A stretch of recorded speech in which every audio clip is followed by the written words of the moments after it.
The calm on an epic and heavy day. Friend's burial and storm chase with my best friend. This 1,000 words will consist of 4 photos that all tell a story of the day that was not pleasant. The burial of one of my good friends from Manhattan who survived a rare cancer to end up dying of pneumonia.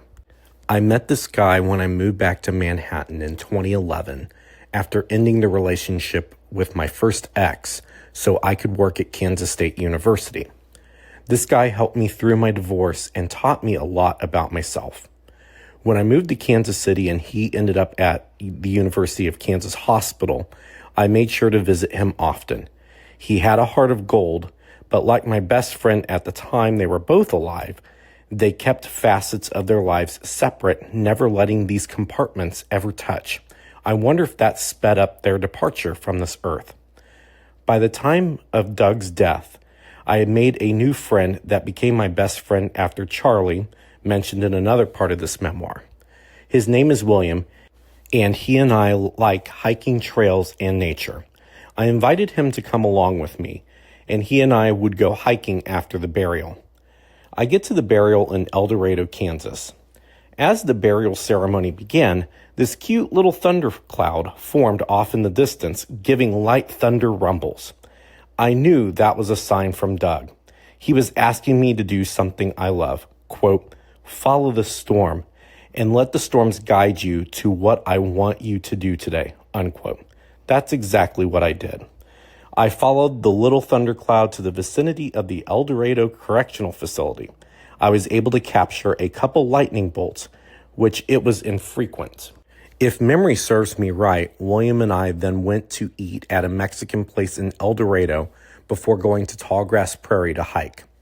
Tallgrass Prairie was only 30 minutes from El Dorado near Strong City. The sun was fully out by then, and it was oppressively humid with no wind. William and I lasted maybe an hour on the trail before it was too much.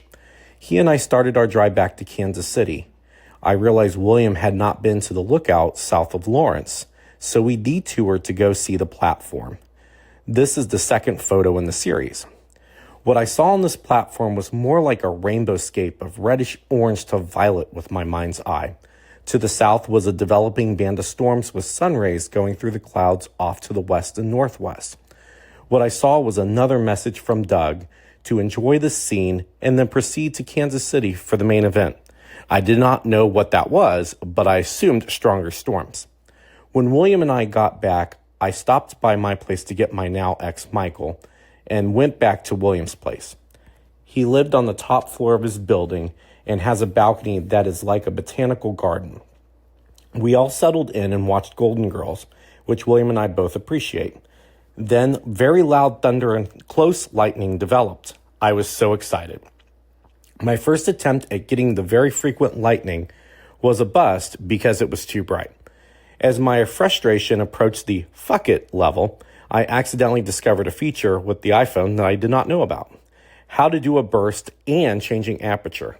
I finally figured out how to turn the aperture down to 0. Then, an even more electrical storm came by just north of William's apartment. I got back out on the patio. It was not much time before I got several lightning bolts. The cloud hopper was the first clear lightning bolt I got. I was so excited. The second one came down to the ground. I was so excited. Then the photo of a lightning bolt that looked like a Tesla sphere with the bolts going every which way.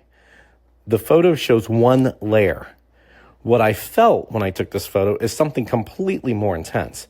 I literally thought I was struck by lightning as I felt the static on my arms and head with a very loud boom nearly immediately because the bolt came down less than 1,000 feet from the balcony I was standing on.